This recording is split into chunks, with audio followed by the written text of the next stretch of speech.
पिछले कुछ दिनों से जेएनयू अलग अलग कारणों से हमेशा चर्चा का विषय रहा है। आज फिर जेएनयू चर्चा का विषय बन गया है। जेएनयू में एक स्टूडेंट ने, जिसका नाम मुथु कृष्णन था, अज्ञात कारणों से फांसी लगा ली।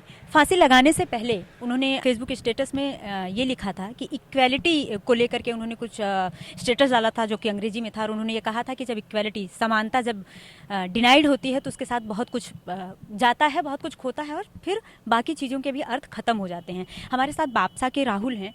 राहुल, सबसे पहले तो कृष्णन ने जो कहा जा रहा है कि फांसी लगाई और सारा कुछ, उस पर आपकी अपनी पार्टी का क्या विचार है और क्या स्टैंड है? क्योंकि अभी हम लोग थे तो उनके फादर जो एफआईआर सबमिट कर रहे थे उसमें उन्होंने साफ साफ ये डिनाई किया है कि उनका बेटा आत्महत्या नहीं कर सकता। तो बापसा का इस मसले पे क्या कहना है और बापसा का क्या स्टैंड है? वापस का इसके ऊपर एक फेसबुक हमने अपना एक रिलीज़ भी किया, स्टेटमेंट रिलीज़ किया, ये कहते हुए कि ये क्यों एक संस्थागत हत्या है। संस्थागत हत्या इसीलिए है क्योंकि क्रिश जो है, जो कृष्णन जो है, वो बेसिकली जब इस कैंपस में आता है उसके आने के पहले वो 4 बार एंट्रेंस एग्ज़ाम देता है। और उस एंट्रेंस एग्ज़ाम में अगर आप देखेंगे सीएचएस जो डिपार्टमेंट है और जेएनयू के तमाम जो डिपार्टमेंट है, जिसको लेफ्ट और प्रोग्रेसिव डिपार्टमेंट कहा जाता है, उन डिपार्टमेंट के अगर आप हाल देखेंगे तो वहाँ पे आदिवासी, दलित और मुस्लिम जो छात्र होते हैं उनको वाइवा में जो होता है वो 0 से लेके पास तक रोका जाता है। उससे 1-2 नंबर ज़्यादा बड़ा मिलता है। लेकिन जो अपर कास्ट स्टूडेंट होता है उनको 30 में से उनको 28-25 यहाँ से उनकी शुरुआत होती है।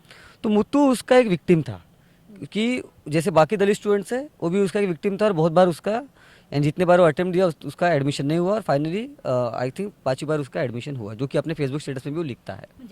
और इसी के कारण वो लिखता है कि वाइवा वोसे का मार्क्स किस तरीके से डिस्क्रिमिनेटरी है, यहाँ पे किस तरीके से कास्ट बेस्ड डिस्क्रिमिनेशन है वाइवा में, वो ये भी लिखता है। हाँ। क्रिश ये भी लिखता है।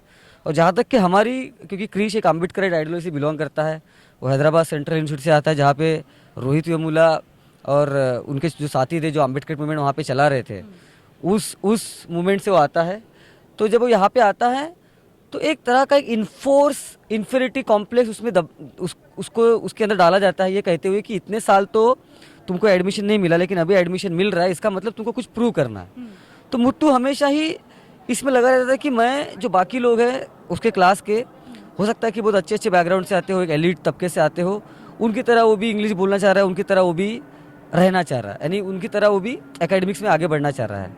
उससे जब हम 1-2 बार बात करते हैं, जो विकास जो हमारे मित्र है जो उससे करीबी है, और मुझसे भी एक बार बात करते हुए कृष्ण ने कहा था कि किस तरीके से उसको उसके सेंटर में लगता है कि जैसे कि वो लोग चाहते नहीं कि वो उस सेंटर में हो, चाहते नहीं है।